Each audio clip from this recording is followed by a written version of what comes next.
Bonsoir à tous, ravi de vous retrouver pour un nouvel agenda. Cette semaine, avec le Jeune Genevois et surtout cette météo estivale, je vous ai prévu un programme bien rempli et très varié. Activités à l'intérieur ou en plein air, en famille ou entre amis, il y en aura pour tous les goûts.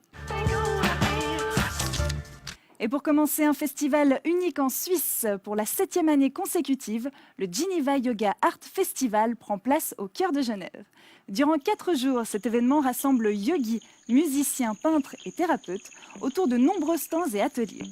Au programme, différents cours de yoga, des concerts avec des musiciens fantastiques, mais aussi des séances de massage, des ateliers de danse et bien plus encore, proposés par plus de 45 intervenants locaux et internationaux.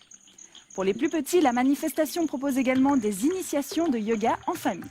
Vous pourrez également découvrir et déguster nourritures et boissons saines sur les nombreux stands installés à cette occasion.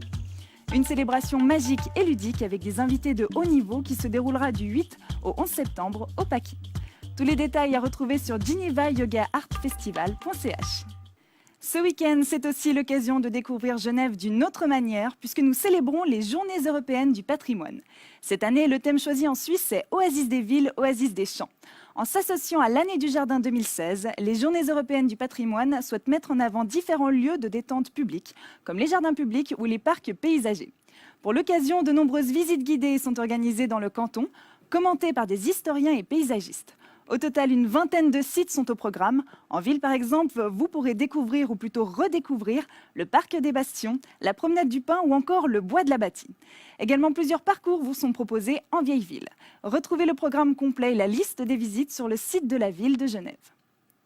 Dans le cadre de ces journées du patrimoine et à l'occasion de la réouverture du jardin botanique alpin, l'Association des Amis du Jardin alpin vous invite à une journée d'inauguration festive à Mérins ce samedi. À cette occasion, les organisateurs vous proposent de nombreuses animations pour petits et grands, notamment des visites guidées avec des jardiniers et architectes, des cours de Zumba et Tai Chi, un truc de jouets, des spectacles et pour terminer la journée en musique, un concert de Maurice Klezmer. Les informations à retrouver sur merinculture.ch.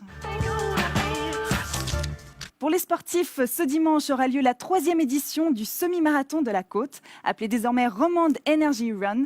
Si les années précédentes de la manifestation se concentraient sur le semi-marathon entre Nyon et Alamand, cette année, une palette plus large est proposée aux amateurs de course à pied. Mis à part le semi-marathon, il y aura également un 10 km, une course relais ainsi qu'une course pour les enfants. Les départs se feront sur 3 lieux différents, Alamand, Gland et Nyon. Rendez-vous donc ce dimanche dès 10h30 pour la première course et retrouvez plus d'informations concernant les inscriptions qui sont d'ailleurs toujours ouvertes sur remande-energie-run.ch. Pour les plus jeunes, les 10, 11 et 14 septembre, la compagnie de théâtre Les Croquettes présente son nouveau spectacle de marionnettes « Jaguar plante un arbre ». C'est l'histoire d'un jaguar et d'un tatou qui souhaitent devenir riches en coupant les arbres d'une forêt. Évidemment, leurs confrères ne le voient pas du même œil et vont tenter de leur faire comprendre la vraie richesse de la nature en leur confiant une mission bien particulière. Un conte écologique pour sensibiliser le jeune public au rôle indispensable des arbres sur la planète et l'importance de les préserver, à découvrir dès samedi au Centre Marignac de Grand-Lancy. Et pour terminer, toujours à Genève, je vous propose maintenant une activité plutôt originale. Il s'agit d'un jeu de piste urbain organisé par Qui veut pister Genève, dans lequel les participants vont redécouvrir la ville afin de résoudre une enquête policière inspirée de faits réels.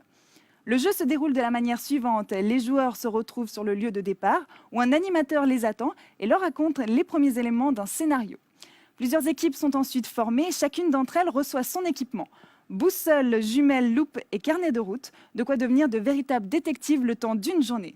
À la clé, il y a même une récompense pour l'équipe qui saura résoudre l'enquête avant ses adversaires.